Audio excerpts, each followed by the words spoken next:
maybe you didn't have the best successful or the most successful year financially that you ever had. Maybe you didn't meet the person that you wanted to meet.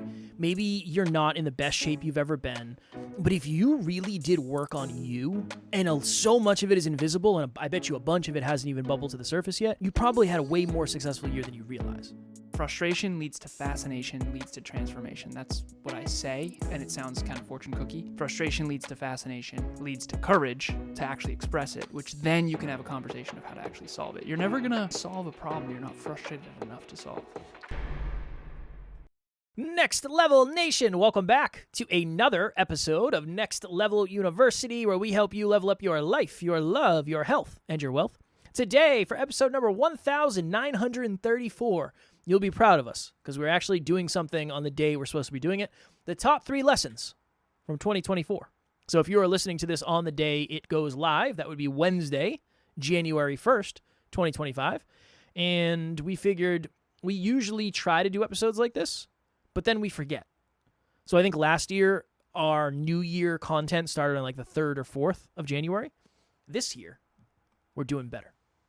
Happy New Year's. Happy New Year. New Year's Day. Yeah, but you got to pick one. It's a new year. It's not New Year's, but it's New Year's Day. Right. A little English lesson, amongst friends.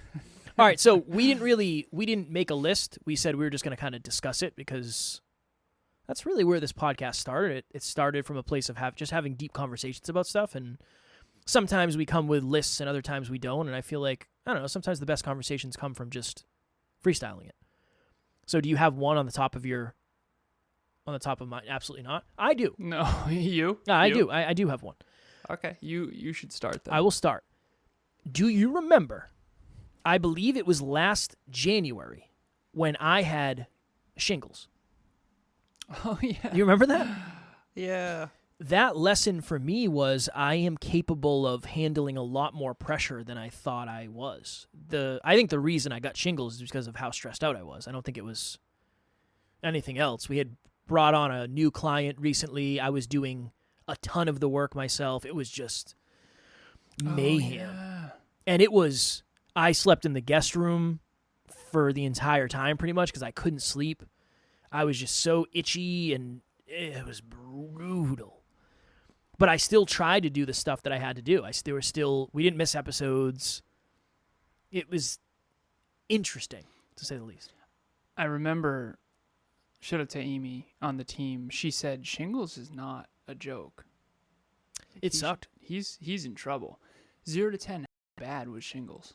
Because here's one thing I'll just bring people behind the scenes. Kev endures a lot of pain, so I think sometimes I remember Amy saying, like, that's and I know, Amy, I know you're listening right now.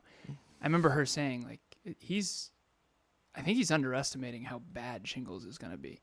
And I had this moment, and I said, I think Amy might be underestimating your level of grit because you were working hard throughout the entire thing. Yeah. And I remember thinking to myself, I can't tell if I'm underestimating how bad shingles is or if she's underestimating how gritty you are. And I think it's probably both. It was, honestly, for me, it was more itchy than anything.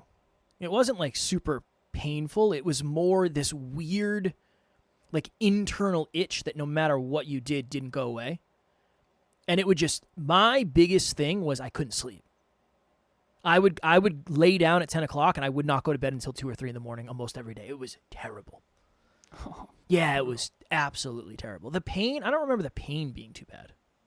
But it was more it's like an itch you can't scratch because it's like internal. It's weird. But yeah, that. So what was your lesson from that?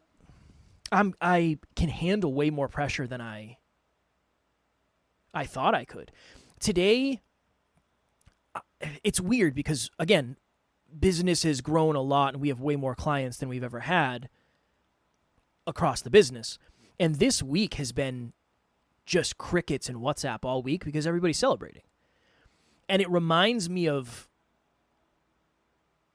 how heavy some of the weeks have been just in terms of how many messages there are and how I used to wake up and the first thing I would do is I would check my WhatsApp and I would batch my emails, and now I don't do that until after my mobility and my learning, and that's a huge That's been a game changer for me for sure.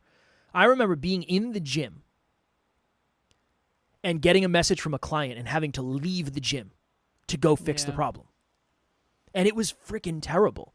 And the amount of pressure that was around that was just huge. But that was the white whale client. That was the white whale client, yes.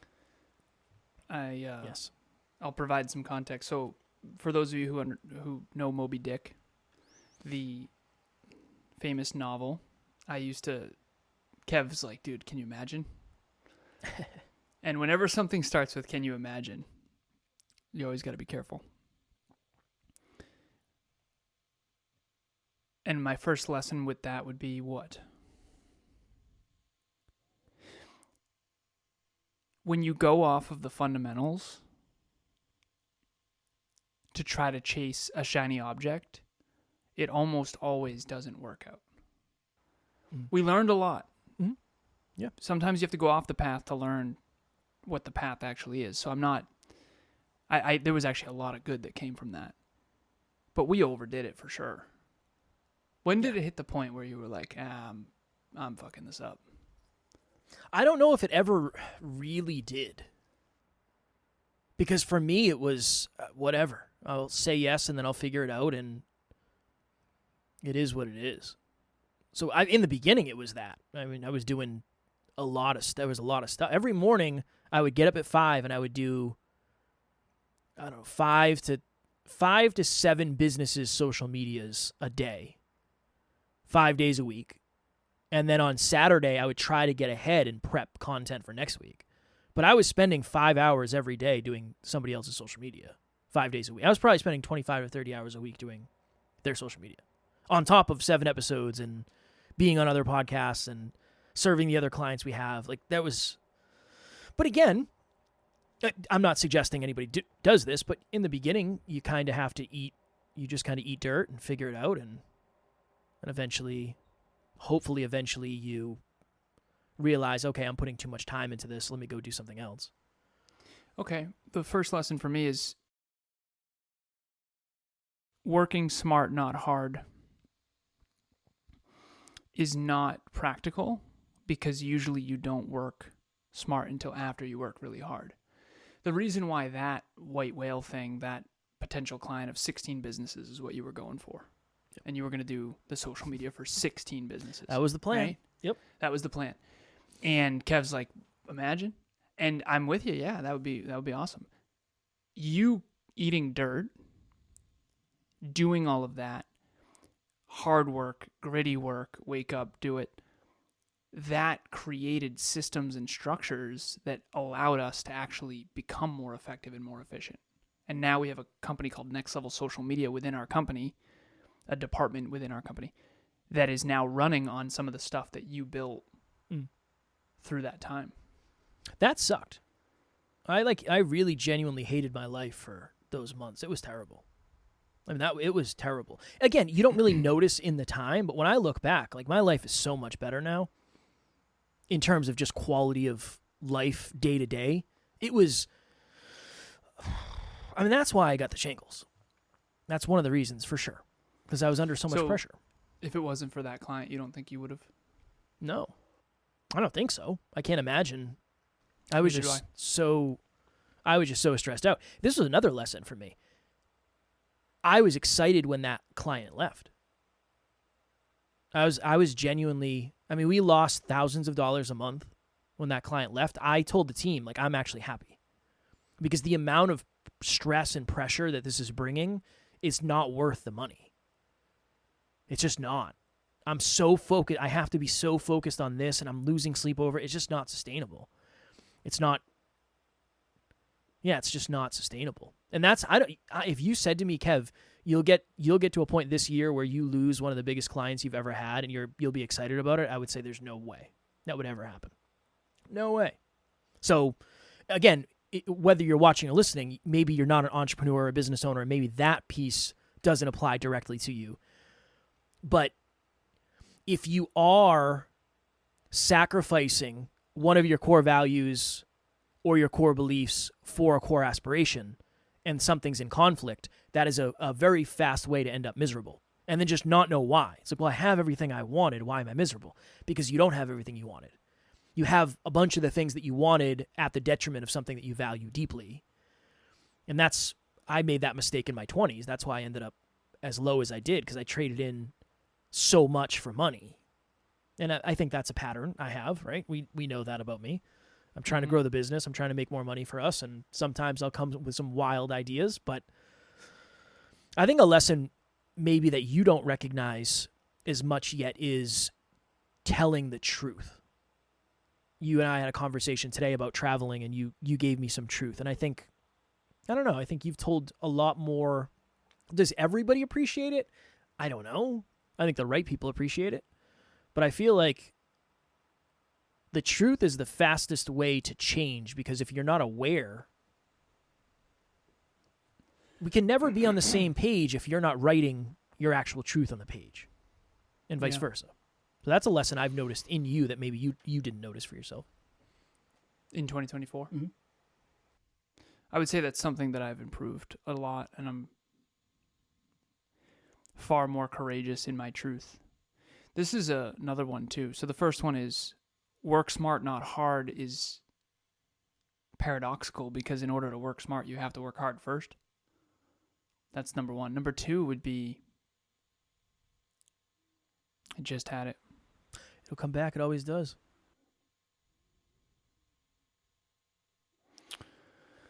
Oh, frustration. I am convinced, Emilia and I, in our relationship, we were on a walk one time in 2024. One time, way back. It was in 2024, and I was talking about frustration. And I was talking about how important it is to express, and this goes along with the truth one you were talking about, how important it is to express what you're frustrated with. And the reason why is because if you don't, you won't necessarily have the necessity to improve it. So I expressed to you earlier something I was frustrated with when you travel. Mm-hmm. That innovation or improvement, this is a self-improvement podcast, is predicated on me expressing a frustration. It doesn't mean attack Kev and you're the worst. It means here's something I've noticed and it's a little bit frustrating. And I told on that walk back to that with Emilia, she said, what are the 2s and 3s? Because I always express the 10s eventually. I do, because they're so frustrating that I have to get it the fuck out. Like, I have to tell you. And the truth is when you have these goals and you have a math brain, you can calculate when you're jeffed. Like, I can calculate when we're screwed. And I know if you keep doing X, Y, and Z, we're never going to get to W. I just picked letters there. But, and my brain goes, tell him the fucking truth. Like, tell him, because what is frustration? Frustration is an obstacle in the way of you achieving a goal. If you talked about squatting earlier in the year and your knees kept behind your knees or your legs hurt, right? Yeah. And that was really frustrating. It was the worst. Yeah. Well, you wanted to achieve XYZ goal in the gym and you couldn't do squatting, so therefore you were frustrated. So to me, Emilia on that walk, she said, well, what are the 2s and 3s? Because I always express the 10s. And that was really fascinating because I thought to myself, wow, there's a lot of these 2s and 3s that I would never mention. You always say it's a hill I'm not willing to die on. Well, here's the thing, man. Those 1% improvements, like, what are the 2s and 3s that annoy you? Like, obviously me being late, we get it. Level 10, okay? What are the 9s and the 8s and the 7s and the 2s and the 3s? Now, you can't spend your entire life just telling everyone in your life every little frustration. Like, you got to have grace. However, business partners, intimate partners, people you work with, that you consistently work with, there has to be some level of, you know what, honestly, I think this, and this makes this really hard for me. I'm a little bit frustrated. And when you say a little bit frustrated, I feel like it works really well. All improvements, all innovations,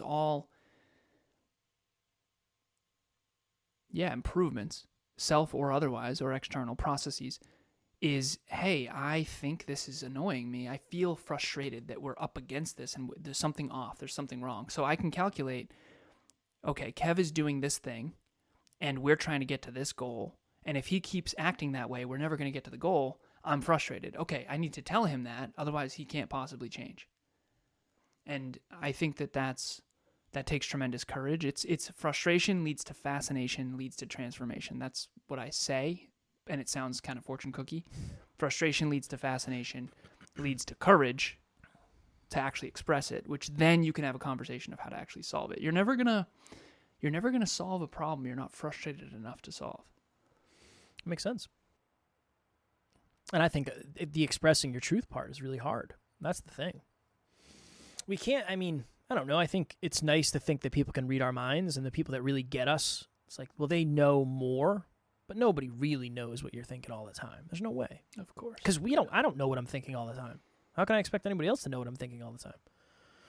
I have to figure out what I'm thinking first. So that's always an interesting one. I think frustration might actually, I just had this breakthrough. Frustration might be your emotions trying to tell you that you or someone else is inflicting on a goal or a core value. Well, something's misaligned. Yeah. Something's misaligned. That's exactly what frustration is. Yeah. Something's misaligned. Something's off. But you can get frustrated about being in traffic. Yeah. But there's nothing you can do about that. So that's... Yeah. Well, there is. Maybe there is, though. Yeah. You can leave earlier or prepare. Yeah. There always is something you can do. Yeah. And I think people have this aversion to complaining because it's, well, I don't make excuses. I don't like to complain. You're kind of a complainer. No, I'm not complaining to complain. I don't like to just complain about Kev. That's not the goal. The goal is, how do we improve? You've made quite a living complaining about Kev. No. Illustrious career well, so the far. Complaining luckily leads to a lot of transformation. Well, again, that's the thing. I know I screw up things all the time. So that's a piece of it. And the other thing too is, as long as you feel like what somebody is frustrated with is helping you get to your goals too. That's the thing is, if Alan comes to me and says, I'm frustrated with this, and it's like, dude, I don't care. That's where things get wonky. It's like, well, it doesn't affect me. Well, it does. If it's my goals, it affects me. Well, that would be another lesson that you've brought too. We're giving each other the lessons. But you said it's me and the client versus their goal. It's not me versus the client. That was powerful. I've been talking a lot about triangulation. Yeah. That's kind of what it is when I'm coaching someone, I'll just use Kev as an example because we're here. The thing I told him earlier, it wasn't Kev, I'm attacking you. It's, here's the problem that I'm seeing. Here's the pattern that I'm seeing that is not going to allow us to succeed if we continue that. And my fear is, I think I said it this way. I said, my fear is when you travel, this is going to happen again. And I wasn't like attacking you. It was just expressing a fear, a concern, which is just a fear, like a lesser fear. And it wasn't me versus Kev. It was me and Kevin versus the problem. I think I know I said that and you gave me credit for that, but I think it's a really, no, not took it, but I think it's a really good, that was all me. It's a really good perspective. It's a really good perspective to have. It's not, where this came from is I was talking to the team about communicating with clients, and I said, Sorry. Take it easy over there, please. Yeah, that's my bad. Very rarely is it us against the client. It's us and the client against their problem. It's a team. That's what makes it a team, or against their goal, or against their expectation, or whatever it is. Can you give an example with the goal thing? Because that's what I'm doing too now with clients, which is, listen, you don't have to change anything. I'm not here to tell you what you can and can't do. Yeah. However, if you don't change this, I don't see you achieving this. So if you want to achieve this, we got to do something here. It's usually like quick turnaround stuff when somebody would say, hey, I have an episode I recorded. It's a special one. Can we drop it in 3 days?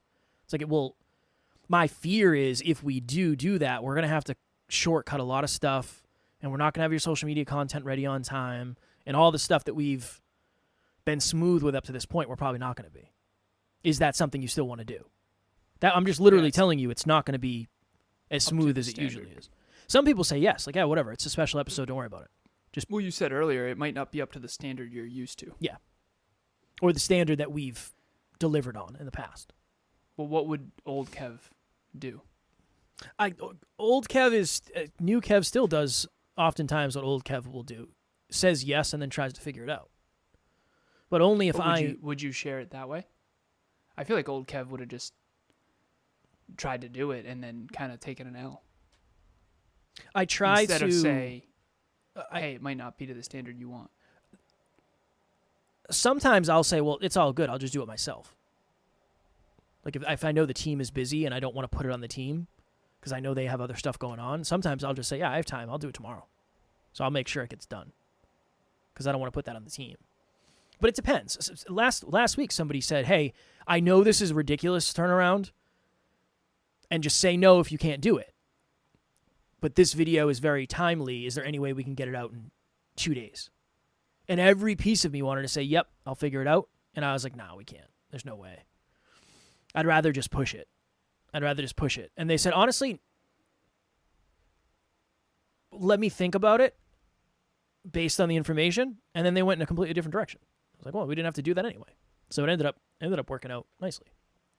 But nice. I think that's like a self-worth thing. But I think the other side of that too, sorry to interrupt you, the other side of that too is if you're a business owner, people always say, well, you work for yourself. I want to work for myself. I was on a coaching session recently where she said, I just want to work for myself. And I said, listen, business owners don't work for themselves. They work for their clients and for their customers. Like, we're all of service. I'm the CEO of the company. I have many leather-bound people books. I work for. Oh. I have many leather-bound books. I actually don't. Unfortunately. It makes me sad, apparently. I want a big, huge library one day. Emilia and I have books scattered all around the house, and it made me sad recently. I want a library. It didn't make me sad, but I'm excited. Anyways, I'm the CEO, but I serve, like, I'm here to serve. I'm not, I serve all my clients. They don't serve me. Business is different than I thought, for sure. Yeah. And I don't want to go down that because, again, if you're not a business owner, it's not necessarily valuable, but it's definitely different than I expected, for sure. Maybe one day. For anyone out there who does want to work for themselves, get used I know what you're saying. Get used to working for other people. Yeah. Get really used to, well, I want to make my own schedule. I kind of do, but you still have to generate revenue through customers and clients. Yeah. So I think that's just a little side tangent. Another one for me was a lot can turn around very quickly.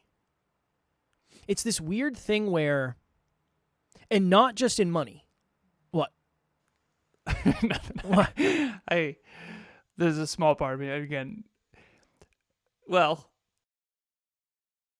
I helped with that. Of course. It's like, of course. It's like when I went into business with Emilia, it's, wow, this thing really runs itself, huh? It's great. Well, I don't mean it I don't even mean in money necessarily. I just had that moment of, because you're right, we did pivot and, turn things around very quickly, but I also know what that took too, right? So yeah. Well, I'm thinking, we were talking about the gym and squatting. Again, at this point last year, I wasn't even exercising consistently.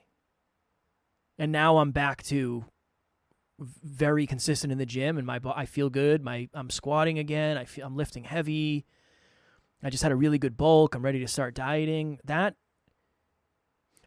Doing anything related to legs in the gym seemed impossible for the last 6 months. And then I just started doing legs. I was like, whatever. I just asked Kev what happened. I did mobility. He showed me a squat video. Yeah, and you're like, I just started doing mobility. It just kind of went away. It just did. I started doing mobility. Sorry, the nutrition piece. You're also eating a lot, dude. I'm telling you, I was eating a lot. Surplus, yeah, but the body feels like a. No, I was eating a lot the whole time. For me, I had lower back. We had some issues, didn't we? In 2024, I had pulled out my back, and I had never had a back issue in my whole life. But you and I do a lot of sitting, right? Too much sitting. And I talked to Emilia about it. I said, my back's been awesome. Again, stay humble. But it's been awesome. I was crushing it yesterday. And I was thinking to myself, you know what it is? I'm eating so much food again. I can't stand when I'm in a constant deficit. That's when my back throws out because I'm training every freaking day and I'm not eating enough. Deficits are not good for the body, I think. They're not. They're not, right? They're not. I mean, I feel so much healthier right now. I think they're good for certain things because if you're burning fat, you're most likely. I think when you're burning fat, what you eat doesn't matter as much. Yeah, for sure. Right? Because you're not sustaining everything that you're taking in. I'll give a tiny example real quick. So I remember I was eating a dozen eggs back in my fitness competition days, fitness modeling, fitness coaching. And someone was like, that's so bad for you. That's so much cholesterol. And I said, I'm in a deficit. None of this cholesterol is storing. This is all going to use. Not to mention cholesterol and test are very connected. Like I was burning 4,500 calories a day back then. All I did was work out. Yeah. And again, that's just a tiny example of when you are in a deficit. Again, we're going off tangent here, but the cholesterol doesn't store when you're in a deficit. It uses that as fuel. So when you're in a deficit, people think like, oh, you got to be careful about the wrong types of cholesterol and stuff. Not really. It's not storing. It's not like there's extra cholesterol in your blood.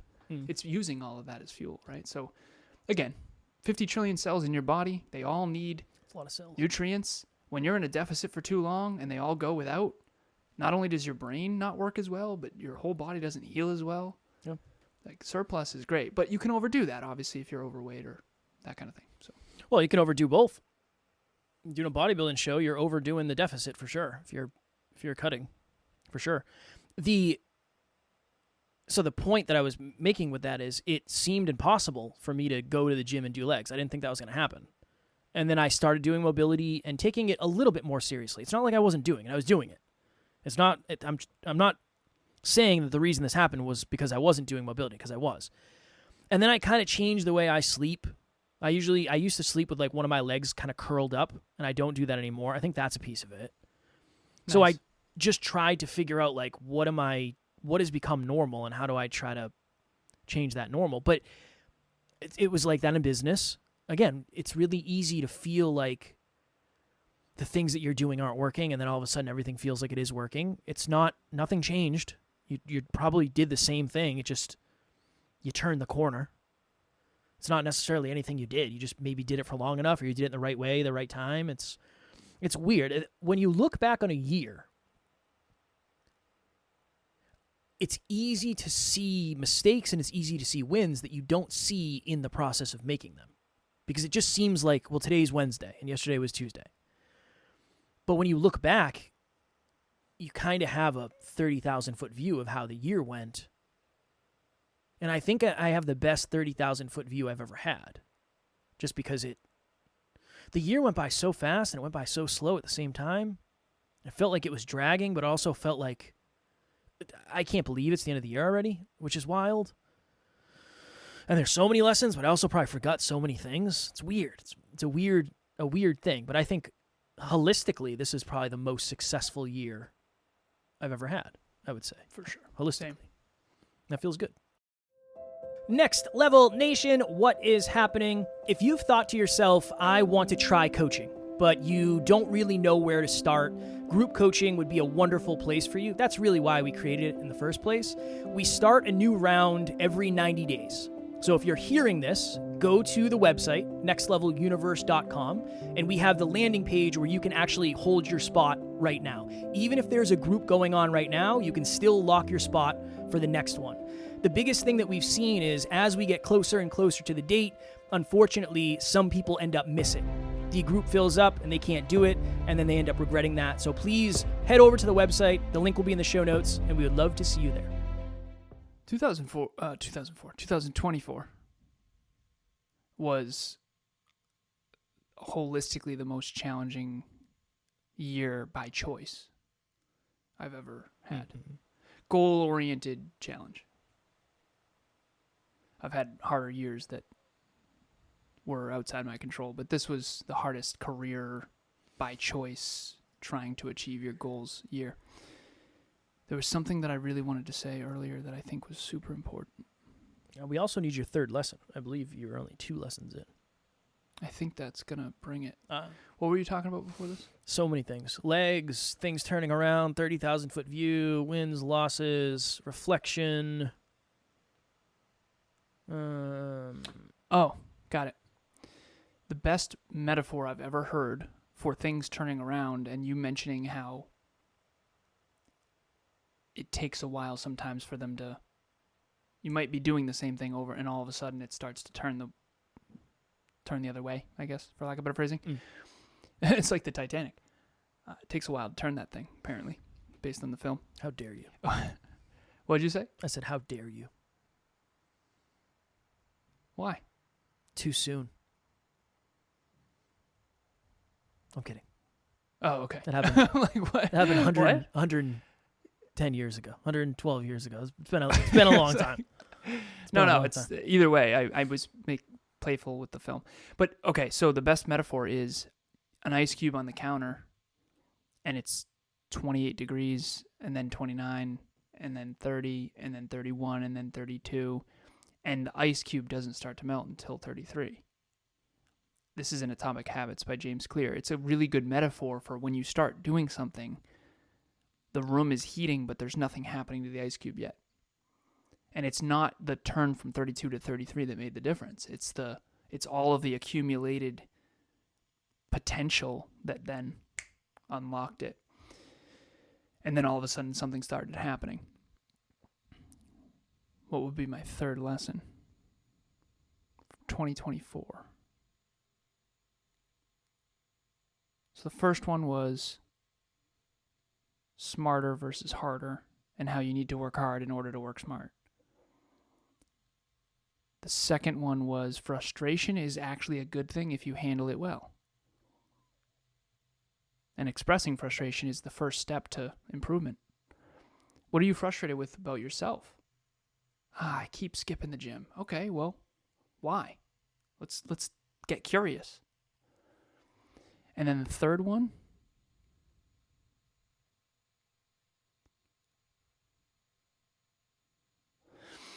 the third one would be everyone has a core wound, but it's different.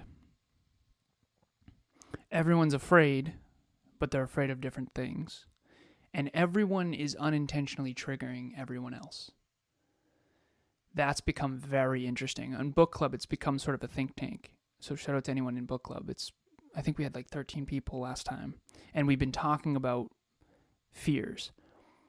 Everyone's afraid of something, but not everyone's afraid of the same thing. So some people struggle with looking less than to others, looking like a failure, being perceived as a failure.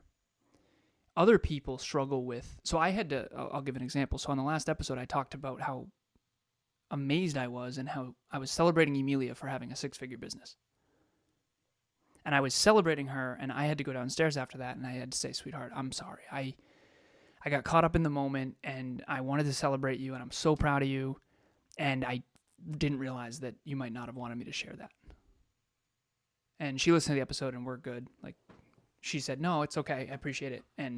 But she is more fearful of shining than she is of looking bad. She unconsciously doesn't want to share all of how awesome she is. She did a speech this year, and I helped her with the bio. And the bio is basically just, you're amazing, you're amazing, you're amazing, you're amazing. It's like unreal. It's unreal. I mean, her achievements at 30 it's unreal. Never seen anything like it. And she said that was the most insecure I've been all year. It's just listening to her client, John, who she gave a virtual speech in front of 75 people.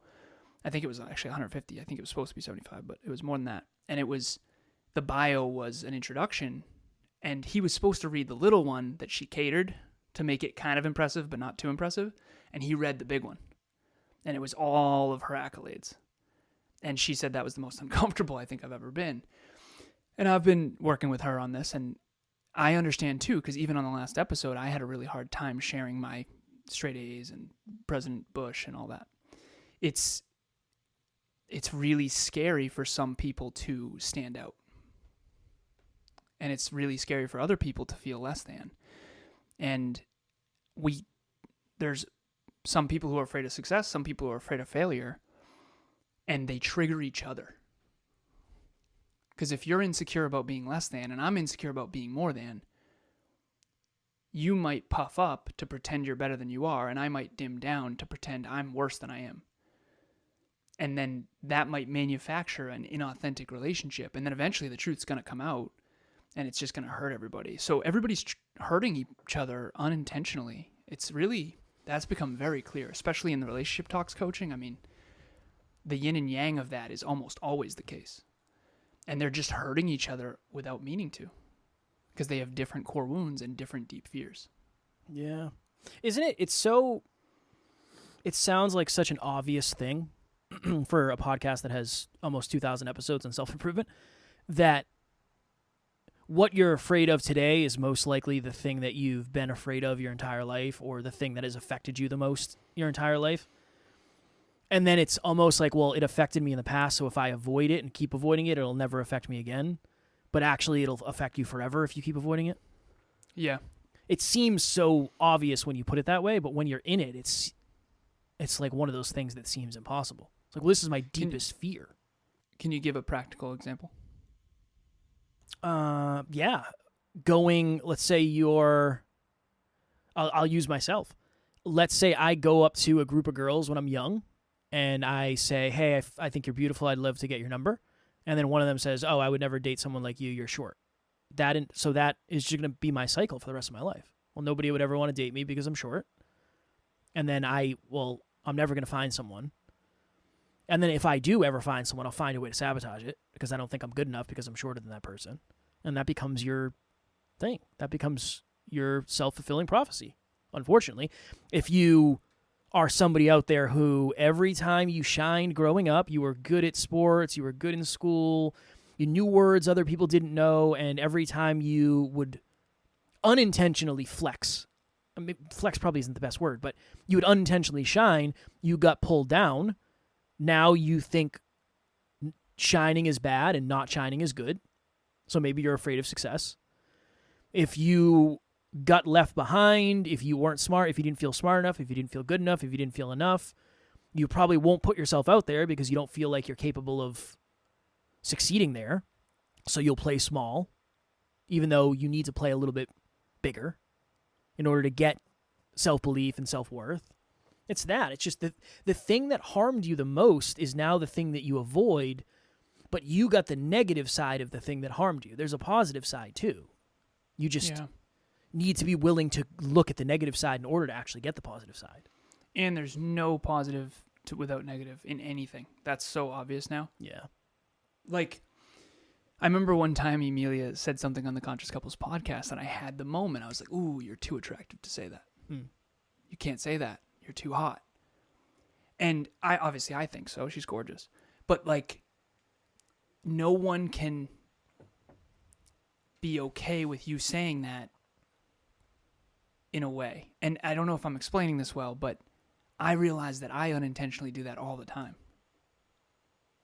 But I grew up not attractive and like not sought after, so I didn't know. It's such an interesting thing, and it's like when someone is like Chris Hemsworth. Let's just use him. Dude's a stud, the ultimate stud. Studly. Okay, he's not allowed to go anywhere near how studly he is. He can't talk about it. He's just not allowed. You know what I mean? Because it's just like, you're too arrogant. It's like, well, you know it. And what if he worked really hard for that? Obviously he did to some extent, right? He's jacked. But what if he grew up without any studliness whatsoever? And what if what he is now is like blowing his own mind? And what if he doesn't know that he's not allowed to? You know what I mean? It's so weird. Yeah, isn't it weird how you're not allowed to say something about yourself that other people will say about you privately? Isn't that weird? Yes. Like you're not allowed to? That is a very strange thing. I know. But I think it's just people think it's arrogant. I think that's all it is. It's just, yeah. You know, I don't know. I feel like when you say stuff like that, like I can see it. I can imagine how it would make. Can you give me an example? Well, what did Emilia say? Do you remember what she said? I don't remember. It was just one of those moments. It was one of the first times I ever felt that way, where I was like, oh, I know what Kev's talking about. She's not allowed to say that. Yeah, I don't know if I have a good example, but yeah, it's just stuff like that. It's like when you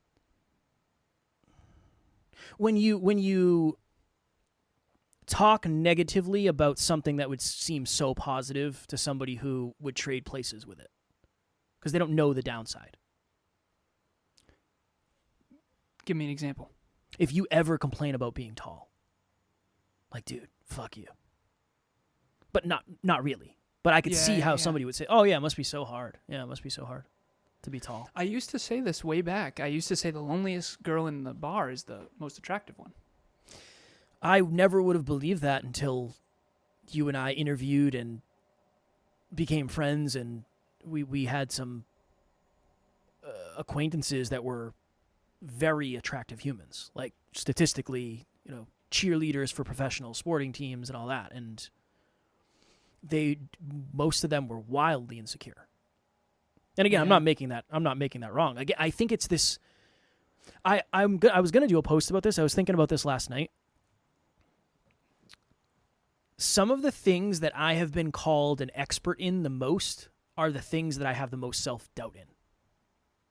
Like, if you really think about that, the things that people assume I'm like the most confident in are probably the things that I have the most doubt in because I know they think I'm way more confident than I probably am. And I think that is like a thing that plagues almost everyone. Yeah. If you're known to be like beautiful, like, oh yeah, everybody knows that person is beautiful, I got to imagine that's got to fuck with you in some way. Yeah, it's almost like you can't really look past that. Almost like in a way, and coached people that are famous. Again, even saying this stuff, it's like famous, professional sports, cheerleaders. I didn't coach her, but close. I've been on local access television a couple times. Literally, one of my clients, pretty famous model. My point of all that is it's so different than you'd think. It's so different than you'd think. What is the lesson in that? Everything is, though. Exactly. Yeah, everything is. Everything is so much different than you think. This client I'm referring to, who's a pretty famous model, for lack of better phrasing, I don't know how else to phrase it, and she has a really, really hard time with friends that are girls. And I was like, of course. And she's like, well, what do you mean? And I said, well, it's going to be very hard for you to be around people that you don't trigger because they're very insecure about their looks. She's like, well, I'm insecure about my looks. I said, I know, but they don't know that. And by the way, you're not acting that way, right? One thing that's very clear, and this will be my last lesson. I think I'm giving a bonus lesson here. Bonus. Everyone's insecure. Everyone. It's the same as the third lesson. Yeah, everyone's insecure. They're just insecure about different things. Yeah. And the thing that you think they're not insecure about, you could be totally wrong. You might be totally wrong. They might actually be the most insecure about that thing, which might be why they're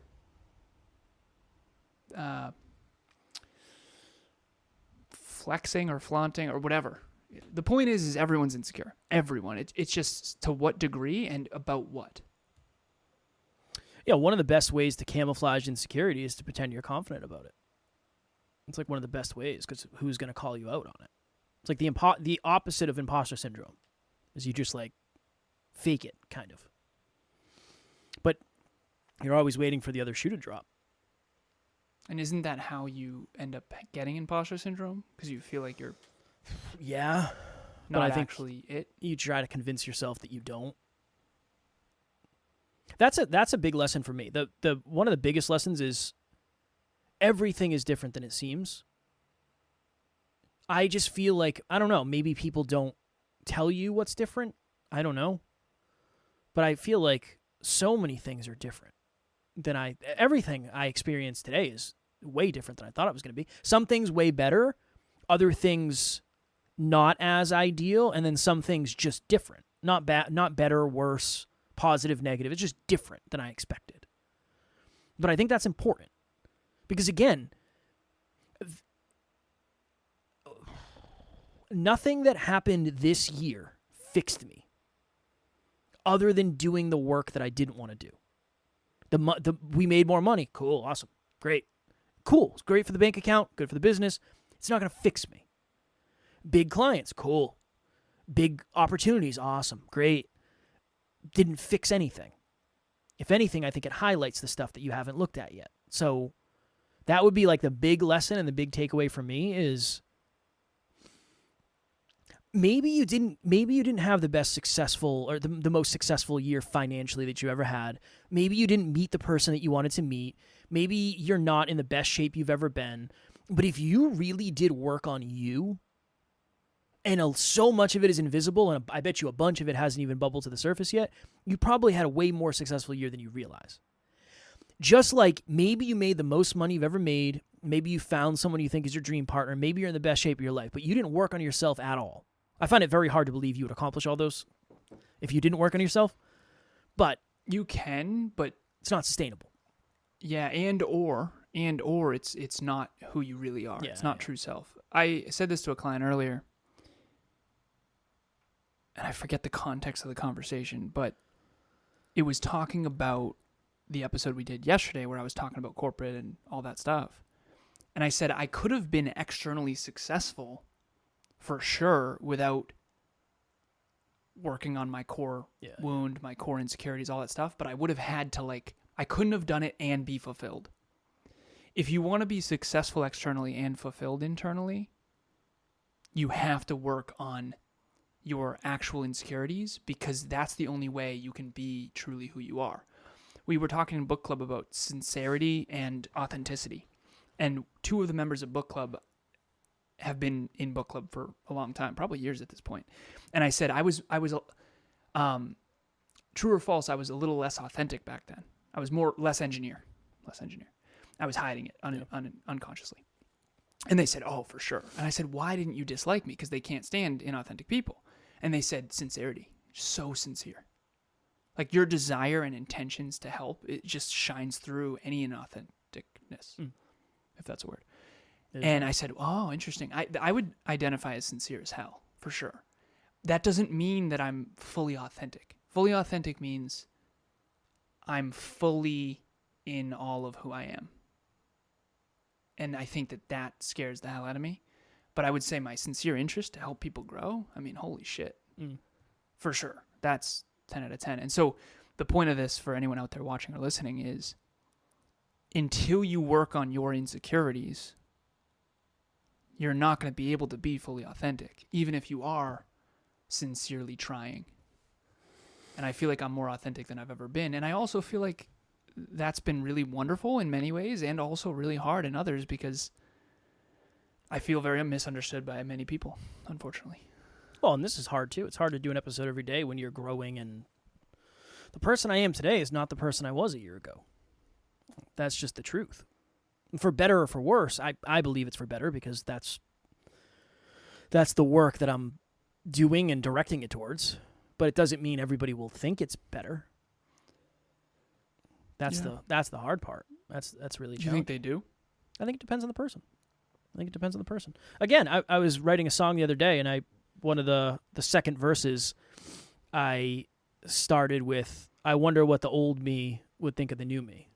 I really do. I really wonder what old Kevin would think of new Kevin. I don't know. I was wildly insecure.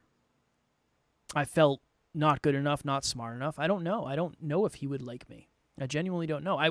I like to think he would, but... You gotta figure he would know. I mean, a lot of people like you. You're not an unlikable guy. Why would you not like you? I don't know. I'm not saying I wouldn't. I don't know. I think it's a very interesting exercise.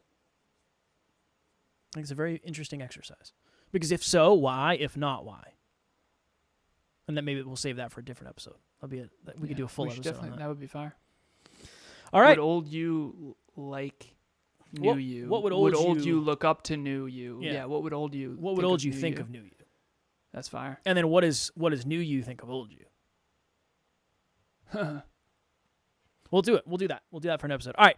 Next Level Nation, we are excited to announce, and we've been doing stuff behind the scenes, and the ball's already rolling. We tend to try to move very quickly. April 5th, 2025, we are having Next Level Live 2025, appropriately named.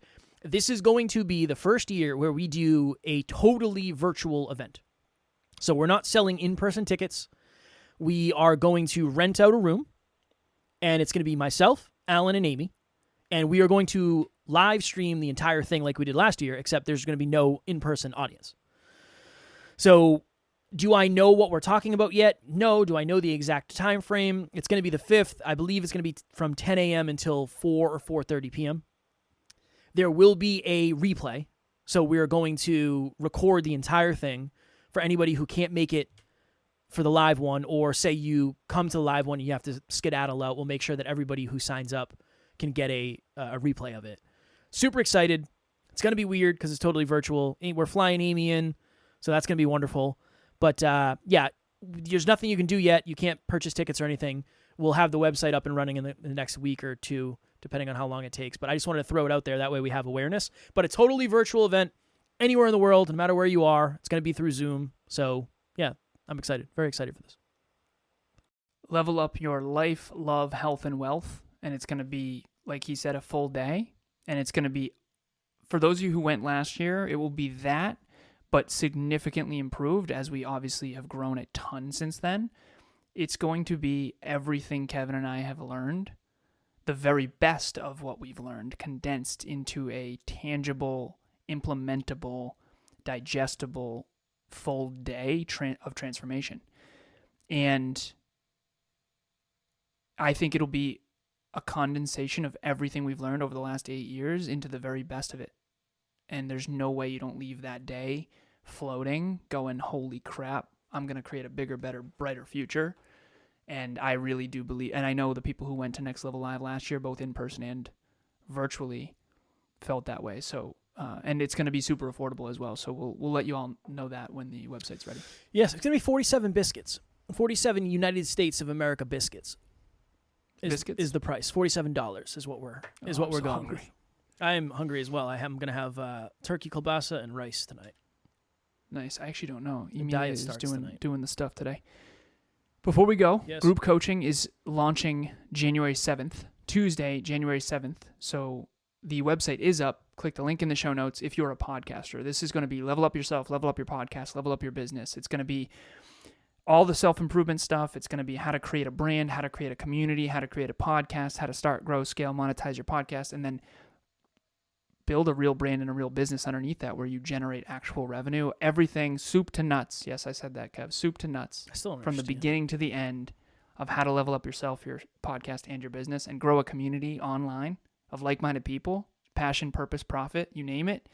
And it's going to be wildly affordable. So it's $138 per month, 3-month program, 12 sessions. It comes to less than, with the promo code, less than $25 per session, which is a bargain, as Kevin would say, at half the price. A bargain at twice the price. Yes, it's definitely a bargain at half the price, but it's a bargain at twice the price also. It's a bargain at twice the price. Yes. The promo code is NLU listener.